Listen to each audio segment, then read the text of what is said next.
Tuhan Yesus, terima kasih. Kami mengucap syukur karena kami sadar keberadaan kami saat ini Tuhan, dimanapun kami berada. Kami bisa duduk, kami bisa bernyanyi, apapun yang bisa kami kerjakan Tuhan. Kami percaya satu hal, bahwa kami tidak bisa melakukan apapun kecuali karena Tuhan. Terima kasih ya Tuhan untuk pengorbananmu di kayu salib. Oleh karena pengorbananmu sehingga kami memperoleh kehidupan saat ini. Tidak ada yang bisa kami lakukan, tidak ada yang bisa kami buat untuk Tuhan, kecuali kami bawa seluruh kehidupan kami hanya untuk menjadi persembahan syukur kami buat Tuhan. Berbicara ya Tuhan, pada siang hari ini, buat kami semua yang mendengarkan firman Tuhan, urapi dengan Roh Kudus-Mu. Di dalam nama Tuhan Yesus kami berdoa dan mengucap syukur kepadamu. Haleluya. Amin. Puji Tuhan, terima kasih buat Bapak Ibu yang di Surveyor Indonesia ya sudah memberikan kesempatan buat saya untuk melayani firman Tuhan hari ini. Izin saya share share screen ya. Canva.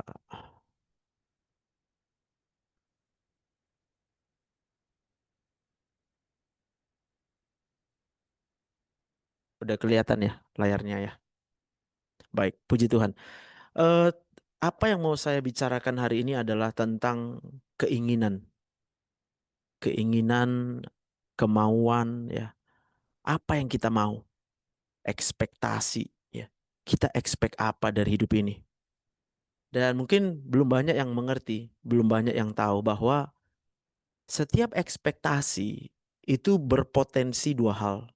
Potensi yang pertama adalah kalau apa yang kita harapkan itu kita terima, maka kita akan bahagia. Tapi kemudian ketika yang kita alami itu, kenyataan yang terjadi adalah di luar daripada apa yang kita harapkan, maka kita akan mengalami kekecewaan. Jadi kalau saya akan tunjukkan di sini gambar eh, otak manusia. Nah, ini otak manusia. Jadi di dalam otak manusia itu terletak ekspektasi. Apa yang kita harapkan Bapak Ibu sampai dengan saat ini itu termemori, terekam di dalam otak manusia di bagian otak besar sebagai keinginan dan kehendak. Dan jangan lupa bahwa ketika Tuhan menciptakan manusia, Tuhan menciptakan otak. Jadi otak kita itu adalah ciptaan Tuhan. Maka semua orang bebas ya, bebas punya ekspektasi, bebas punya harapan ya, bebas, dia bebas. Apapun yang dia pikirkan itu bebas, nggak ada masalah. Karena memang Tuhan mau yang Tuhan ciptakan itu adalah seorang manusia yang punya kehendak bebas ya. Jadi apa keinginan Anda saat ini? Nanti coba didaftarin ya. Nanti masing-masing daftar gitu ya. Aku mau ini, aku mau pengen rumah besar, aku pengen punya mobil mewah, aku pengen punya uang banyak, aku pengen dihormati, aku pengen dihargai, aku pengen dianggap, aku pengen punya jabatan yang tinggi, aku pengen dan aku pengen ya. Maka itu akan menjadi suatu kondisi yang membuat kita bisa mengalami stres ya. Karena apa? Karena di otak itu ada dopamine reward system. Jadi dopamine reward system itu adalah ketika kita harus mengerti bahwa otak besar ini terhubung dengan yang namanya sistem limbik ya, yang perasaan. Ada nampak kelihatan yang perasaan ya. Jadi perasaan itu dipengaruhi oleh apa yang ada di dalam apa namanya itu? Ekspektasi kita. Ada orang pengen hidup tenang. Mana mungkin kan? Dunia ini mana ada tenangnya? Dunia ini akan terus bergejolak karena dunia ini dinamis gitu. Maka ketika ada orang pengen hidup tenang, tapi kenyataannya dunia tidak memberikan ketenangan kepada dia, maka dia akan kecewa. Maka perasaannya akan sakit. Rasa sakit perasaan itu sederhana, itu kita rasakan dalam rupa anxiety, kecemasan. Akan akan cemas kita memikirkan gimana nanti. Sampai kita akan tiba pada satu titik kita akan lelah sendiri karena otak itu kehabisan energi, neurotransmitter di otaknya kehabisan dopamin, dia nggak bisa lagi merasa puas, dia hanya bisa merasa kurang, rasa puasnya nggak ada, semua hal kurang, nggak ada yang cukup buat dia. Nah itu akan membuat seseorang jatuh sampai kepada depresi. Jadi Kalau firman Tuhan hari ini yang sama-sama kita dengarkan ya, sebenarnya kunci utamanya satu, inginkan Tuhan. Inginkan Tuhan. Satu aja. Karena kalau orang menginginkan Tuhan, maka dia pasti akan mendapatkan. Tuhan berkata, mintalah, maka akan diberikan kepadamu. Kalau kamu ingin Tuhan, Tuhan akan menunjukkan dirinya kepadamu. Carilah, maka Tuhan akan memberikan dirinya ditemukan. Maka ketika otak ini, apa yang kita inginkan, lalu itu yang kita dapatkan, itu dopamin di dalam otak akan diproduksi. Ya, sebagai contoh sekarang. Kalau saya suka cita, kenapa? Karena saya memang menginginkan. Menginginkan apa? Menginginkan Tuhan itu semakin nyata di dalam pikiran saya. Maka ketika saya berkhotbah seperti ini, ada rasa kepuasan. Artinya, mau orang percaya atau orang nggak percaya, enggak masalah. Tapi apa yang saya rasakan di otak saya, karena saya melakukan apa yang saya mau. Saya hanya mau nama Tuhan semakin diperdengarkan. Saya hanya mau nama Tuhan Yesus yang kemudian akan mendapatkan tempat, ya, diakui bahwa benar Yesus itu satu-satunya jalan, satu-satunya Tuhan, satu-satunya sumber kehidupan kita, satu-satunya keselamatan, ya, untuk hidup yang kekal itu hanya ada di dalam satu nama, nama Yesus. Ada keselamatan di situ. Maka saya baca firman Tuhannya dari Mazmur 73 ayat 25 sampai 26, ya. Kalau ayatnya ini bunyinya, siapa gerangan ada padaku di sorga selain engkau. Selain engkau tidak ada yang kuingini di bumi. Sekalipun ya dagingku dan hatiku habis lenyap, gunung batuku dan bagianku tetaplah Allah selama-lamanya. Apa yang kita mau? Tapi pada faktanya adalah segala sesuatu yang ada di dunia ini, yang ada di bumi ini, tidak mungkin kekal. Yang hari ini ada, nanti belum tentu ada. Yang hari ini sudah kita dapatkan, besok belum tentu akan seperti yang kita dapatkan hari ini. Maka itu menjadi suatu pernyataan tegas. Mazmur ini ditulis oleh Asaf, seorang yang mencintai Tuhan, seorang yang mengasihi Tuhan, seorang yang hidupnya sudah sungguh-sungguh benar-benar yang dia kejar adalah Tuhan. Tujuan hidupnya itu adalah Tuhan. Apa tujuan hidup kita? Kalau tujuan hidup kita itu adalah pencapaian-pencapaian yang ada di dunia ini. Pencapaian itu bisa berupa kekuasaan, pencapaian itu bisa berupa material, harta. Bahkan pencapaian itu pemenuhan ego. Apa maunya kita? Apa mau kamu? Apa maunya? Dan kemauan-kemauan itu semua, kalau itu kemudian yang kita inginkan adalah semua yang ada di dunia ini, maka dipastikan di dalam otaknya, kalau tidak tercapai kemauannya, dia pasti kecewa, dia stres. Bahkan ketika dia sudah capai kemauannya, dia akan berusaha mempertahankan. Dia pun akan menjaga. Dia akan hidup dalam kekhawatiran. Jangan-jangan nanti hilang. Jangan-jangan nanti ada orang menjatuhkan dia. Jangan-jangan, jangan-jangan. Semua akan ada pikiran jangan-jangan. Itu sebabnya tanpa kita sadari secara neuroscience, bagi orang-orang yang bukan Tuhan yang diingininya, satu-satunya, itu otaknya akan jalan terus, bekerja terus, bicara terus. Dan tanpa kita sadari dia akan menyerang pikiran kita sendiri. Kita tidak akan hidup di dalam damai sejahtera. Tapi hari ini kalau kita tahu bahwa hanya ada Tuhan, hanya ada Allah di sorga. Dan kita tahu bumi ini akan berakhir. Bumi ini tidak diciptakan Tuhan sampai kekal. Tidak. Manusia yang hidup diciptakan Tuhan pasti ada batas umurnya. Tidak. Tetapi kita tahu bahwa Allah yang menciptakan alam semesta ini adalah Allah yang kekal. Dia adalah Alfa dan Omega. Maka layak kalau kemudian pikiran kita dengan otak kita yang diciptakan oleh Tuhan ini, yang kita inginkan itu adalah Allah. Karena dialah memang yang sampai selama-lamanya akan ada. Maka kalau otak ini, saya ingatkan tadi, ada dopamine reward system secara neuroscience. Ketika kita memperoleh apa yang kita inginkan, dopamin di otak akan diproduksi. Kita akan rasa tenang, damai. Kita akan rasa nyaman. Kalau yang kita inginkan adalah yang kita lakukan, kita mengerjakan yang kita mau, maka dopaminnya akan naik. Kita akan hidup dalam sukacita dan kebahagiaan. Ya, apa yang kita mau? Benarkah yang kita kerjakan sesuai dengan yang kita mau? Apa yang sedang kita jalani hidup ini? Benarkah yang kita jalani hidup ini adalah seperti yang kita mau? Maka kalau dia tidak seperti yang kita mau hari ini, kalau kita dengar firman Tuhan, inginkan Tuhan. Kenapa? Bahkan Asaf berkata, sekalipun dagingku dan hatiku habis lenyap. Asaf menyadari daging kita ini ada umurnya. Kita nggak bisa berharap sama dokter, dokter kemudian bisa membuat umur panjang. Karena dokter juga nggak bisa menjamin umurnya panjang. Kita nggak bisa berharap dokter itu kemudian bisa memberikan obat yang bisa sembuhkan penyakitmu. Karena dokter juga mati karena sakit. Itu adalah fakta.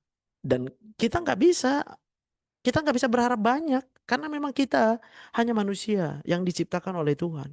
Maka apa yang kamu mau dari pikiranmu? Apa yang kamu inginkan? Itu semua akan mempengaruhi kehidupan kita. Tapi kalau kita berkata, gunung batuku dan bagianku, tetaplah Allah selama-lamanya. Itu dopamin di otak kita akan bekerja. Bahkan saat ini juga kalau kita berkata sama Tuhan, Tuhan benar, mulai hari ini aku hanya mau Tuhan. Gak ada yang lain yang kuingini. Selain kau, tiada yang lain. Tidak ada yang lain. Hanya kau yang kuingini Tuhan. Biarlah semua yang ada di bumi ini, itu hanya untuk, ya kalau Tuhan kasih kita terima. Kita bersyukur dengan keadaan kita. Kita bersyukur. Tidak ada yang lain yang kita harapkan. Karena kita tahu hanya Tuhan yang bisa kita inginkan selama-lamanya. Ya, dalam ayat yang ke-27 sampai 28. Saya buat judul atasnya, dekat dengan dunia itu sama dengan jauh dari Tuhan.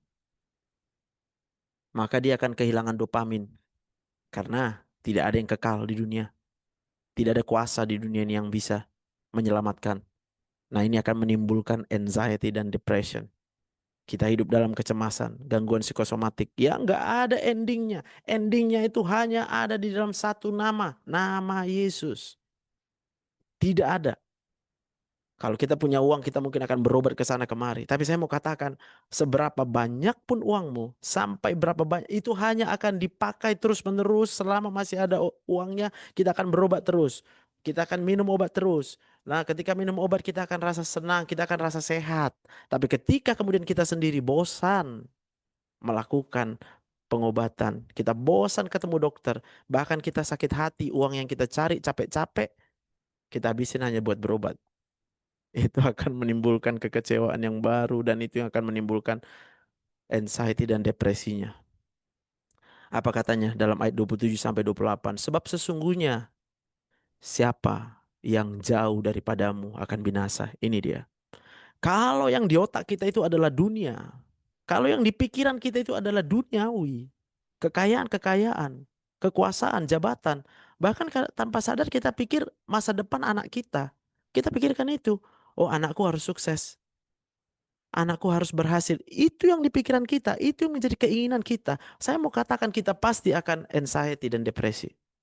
Tapi kalau saat ini kita berkata, kita percaya Tuhan yang kita inginkan. Tuhan itu sendiri pun sudah punya rencana dan rancangan hari depan yang penuh dengan pengharapan. Dia berkata itu sama kita. Sebab rancangan-rancangan yang ada padaku untuk kamu adalah rancangan-rancangan hari depan yang penuh dengan pengharapan. Maka kalau kita kemudian menginginkan Tuhan, kita akan menyerahkan. Tuhan, tidak ada yang bisa kulakukan kalau bukan karena Tuhan. Tuhan, biar bukan kehendakku, tapi kehendakmu yang terjadi. Maka kalau Tuhan yang ada di otak kita, kita dekat dengan Tuhan. Dan orang yang dekat dengan Tuhan itu bicara tentang janji Tuhan yang digenapi dalam hidupnya. maka Tuhan akan ada dalam hidupmu. Tuhan akan senantiasa bersama denganmu. Apa yang kamu nggak bisa kerjakan, Tuhan akan kerjakan buat kita. Itu janji Tuhan. Maka kalau orang kemudian pengharapannya satu-satunya adalah Tuhan, Kristus, Kristus yang akan berperang untuk dia. Sederhana konsepnya. Secara neuroscience, saya dokter, maka saya pelajari itu. Dan saya tidak temukan jalan keluar yang lain. Saya tidak temukan jalan keluar yang lain. Kalau obat itu sifatnya hanya sementara, menekan rasa cemas. Ini Tuhan yang katakan, kau binasakan semua orang yang berzina dengan meninggalkan engkau. Tetapi aku suka dekat pada Allah. Aku menaruh tempat perlindunganku pada Tuhan. Orang yang ingin tempat perlindungannya adalah Tuhan, dia tidak akan kecewa. Dopamin di otaknya akan meningkat. Kalau dia berharap perlindungannya sama Tuhan. Tapi kalau dia membuat perlindungannya pada manusia, dia berharap sama manusia, dia pasti akan kecewa.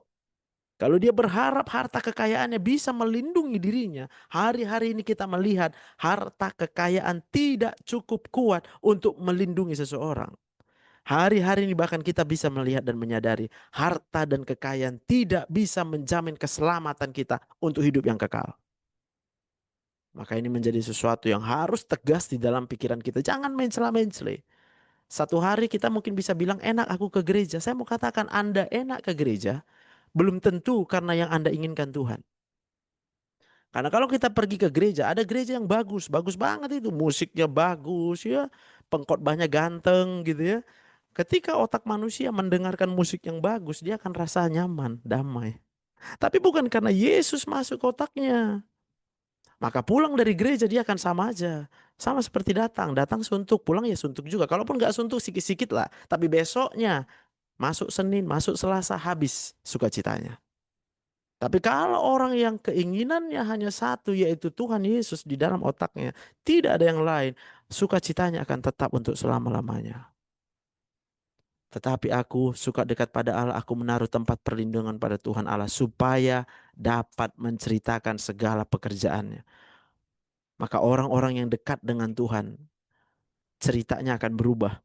Dia akan menceritakan pekerjaan Tuhan, kebaikan Tuhan. Salib itu menjadi nyata dalam hidupnya. Salib itu menjadi cerita yang gampang dia ceritakan. Ingat salib. Yesus sudah mati buatku. Yesus sudah berkorban buatku. Yesus sudah menebus dosaku. Yesus sudah menanggung penderitaan yang seharusnya aku yang tanggung. Yesus sudah yang memberikan tempat bagiku di sorga. Anugerah keselamatan.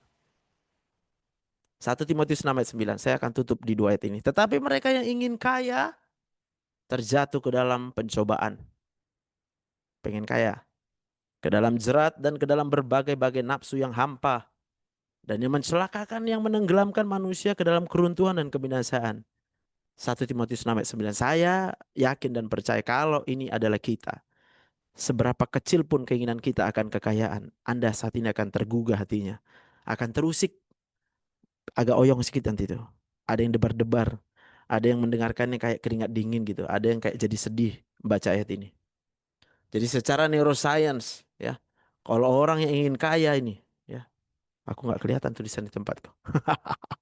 Ya, maka dia akan mengalami anxiety dan depression. Kenapa? Karena dia yang pertama, dia bekerja banting tulang, nggak kenal lelah sampai akhirnya kecapean. Ketika orang kecapean bekerja melebihi batas yang seharusnya dia bisa lakukan, dia akan mengalami penumpukan hormon stres, kurang istirahat. Lalu yang kedua, dia akan menghalalkan segala cara. Dia nggak peduli apa kata orang, tapi orang akan terus menyerang dia. Ya, sampai dia dibenci orang. Ingat, orang kalau benci sama kita, dia akan tunjukkan wajah kebencian, perkataan kebencian, dia akan melawan kita. Tanpa kita sadari itu masuk kotak kita. Dan kita ikut stres. Bahkan ada kalau orang punya uang jadi sombong di hadapan Tuhan. Dan kalau tidak ada uangnya, dia jadi stres. Ya, saya coba merangkum ini dengan kalimat sederhana. Tapi semoga ini bisa terketuk dalam pintu perasaan kita. Ya, maka supaya kita tidak lagi menginginkan kekayaan. Ya. Dan terakhir, Lukas 6 ayat 24. Buat yang udah kaya, ya, jangan bilang nggak boleh kaya. Boleh kaya, silakan kaya. Tapi ingat, jangan letakkan penghiburanmu, kesenanganmu karena kamu kaya. Jangan, letakkanlah penghiburanmu kesenanganmu pada Tuhan. Mulai sekarang dengan segala kekayaanmu itu, inginkan Tuhan saja. Inginkan Tuhan saja. Sampai kamu tidak merasa apa-apa lagi dengan kekayaan itu. Sampai kamu bisa berkata seperti Paulus, apa yang dulu kuanggap keuntungan sekarang kuanggap sebagai sampah. Ya kan? Gak usah takut. Mungkin akan ada orang berkata, ya kalau kau anggap sampah semua itu kau kasihlah sama aku. Katanya kan. Gak usah takut Pak. Bapak cukup bilang maaf ya. Saya orang takut Tuhan. Nggak mungkin saya kasih sampah sama kamu. Jadi harta Bapak tetap Bapak pegang. Kekayaan kita tetap aman Pak. Tenang aja Pak. Itu dijaga Tuhan Pak. Tapi mulai sekarang ingat fokusnya Tuhan. Buat semua orang kaya ingatlah. Semua hidupmu dan kekayaanmu bukan karena kekuatanmu. Masuk ke dalam pikiran ini bukan kekuatanku Tuhan. Tetapi itu karena Tuhan. Supaya kamu memperoleh penghiburan dari Tuhan Yesus. Karena apa? Karena celakalah kamu, hai kamu yang kaya. Karena dalam kekayaanmu kamu telah memperoleh penghiburanmu. Tuhan Yesus memberkati kita semuanya. Mari kita bersatu dalam doa. Tuhan terima kasih. Kami tahu dan percaya. Kami mengerti sekarang. Tuhan, sejak dari semula ketika Kau ciptakan kami, keberadaan kami, eksistensi kami di dunia ini bukan kami yang tetapkan. Kami sadar sekarang kalau kami ada di dunia ini karena Tuhan yang mau. Kami tahu sekarang kalau Tuhan mau kami ada di dunia ini berarti Tuhan punya tujuan. Tuhan punya maksud. Tapi mungkin bertahun-tahun lamanya kami nggak pernah tanya Tuhan. Apa maksudmu Tuhan menciptakan saya? Apa tujuanmu Tuhan menciptakan hidupku? Tapi hari ini kami sadar, benar-benar disadarkan kalau hidup kami ini karena Tuhan yang mau. Maka kami akan mulai bertanya sama Tuhan. Kami tanya Tuhan apa maumu Tuhan akan hidupku? Dan kami percaya Tuhan orang-orang yang menjadikan Tuhan satu-satunya tempat pengharapan, satu-satunya tujuan kehidupannya, maka semuanya ditambahkan. Carilah dahulu kerajaan Allah dan kebenarannya, maka semuanya ditambahkan kepadamu. Itu janji Tuhan. Kami nggak perlu takut dengan masa depan anak kami. Kami nggak perlu takut dengan masa depan kami. Kami nggak perlu takut dengan keadaan kami saat ini, karena kami yakin dan percaya satu-satunya tempat perlindungan kami hanyalah di dalam Tuhan Yesus. Terima kasih Bapak yang baik. Orang-orang yang percaya kepada Tuhan Yesus, maka kau akan mengaruniakan Roh Kudus. Saat ini juga engkau yang percaya kepada Roh Kudus, terima. Terima. Engkau yang percaya kepada Yesus, terima Roh Kudus. Saat ini juga dia akan menjamah pikiran dan perasaanmu. Dia akan mengubahkan kamu menjadi manusia yang baru. Manusia yang layak di hadapan Tuhan. Manusia yang berkenan di hadapan Tuhan. Dalam nama Tuhan Yesus. Haleluya. Amin. Hmm, Terima kasih Pak Pendeta. Saat ini kita ada di sesi tanya jawab. Jika ada yang ingin tanyakan, dipersilahkan. Izin Pak Pendeta, Siap Pak Ron. ya, bagaimana kalau kita cemas atas sakit penyakit Pak? Mungkin saat ini kita di antara kita nih mungkin ada yang sedang sakit, yang berlarut-larut, berlama-lama. Pengharapan apa yang harus kita tanamkan di pikiran kita supaya bahwa dengan tadi kan dokter bilang bahwa dokter dan obat itu hanya bersifat sementara, Ya, supaya kita bisa mengalami kuasa Tuhan bisa sembuh total, Dok. maka kita kembali ke ayat yang tadi ya, Mazmur 73 itu ya. Selain engkau tidak ada yang kuingini. Jadi jangan pengen sembuh, Pak. Jangan pengen sembuh. Kalau kita pengen sembuh nggak akan dapat-dapat. Akan stres kita. Karena kadang-kadang kita sembuh memang. Itu tadi saya bilang. Kita ketika punya uang, lagi dapat uang banyak, pasti sembuhnya sebenarnya. Ketika orang berbuat baik sama kita, kita pasti sembuh. Tapi kan kita nggak bisa berharap orang lain akan terus-menerus baik sama kita. Kita nggak bisa berharap. Jadi satu aja kuncinya. Inginkan Tuhan lebih dari segalanya, termasuk sehat. Buat itu nomor sekian itu. Satu-satunya tujuan kita itu hanyalah menginginkan Tuhan Yesus. Karena dia sudah menunjukkan kasihnya buat kita. Dia sudah tunjukkan, aduh pengorbanannya buat kita. Layak yang kita mau hanya Tuhan. Kira-kira gitu Pak. Baik, Pak Pendeta.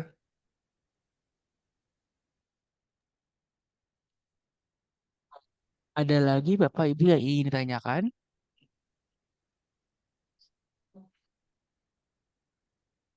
Baik, sepertinya tidak ada pertanyaan lagi. Bersyukur untuk firman Tuhan yang telah dibawakan Pak Pendeta. Biarlah firman yang telah disampaikan dapat menguatkan hati kita dan dapat kita implementasikan dalam kegiatan kita sehari-hari. Sekarang kita masuk dalam doa syafaat. Kepada Pak Pendeta, mohon untuk memimpin kita di dalam doa syafaat. Baik. Mari kita bersatu di dalam doa. Tuhan Yesus, sekali lagi kami datang merendahkan diri kami, Tuhan. Sebab kami sadar benar saat ini, Tuhan. Kalau kami bisa hidup, itu semata-mata hanya karena Tuhan. Kami nggak bisa buat apa-apa tanpa Tuhan. Setiap tarikan nafas kami itu hanya karena Tuhan. Dan kami percaya kuasa-Mu yang dahsyat dan ajaib. Kami percaya akan kasih setiamu. Kami percaya kalau Engkau mengasihi kami jauh sebelum kami memikirkan Engkau. Dan saat ini kami membawa doa-doa permohonan kami.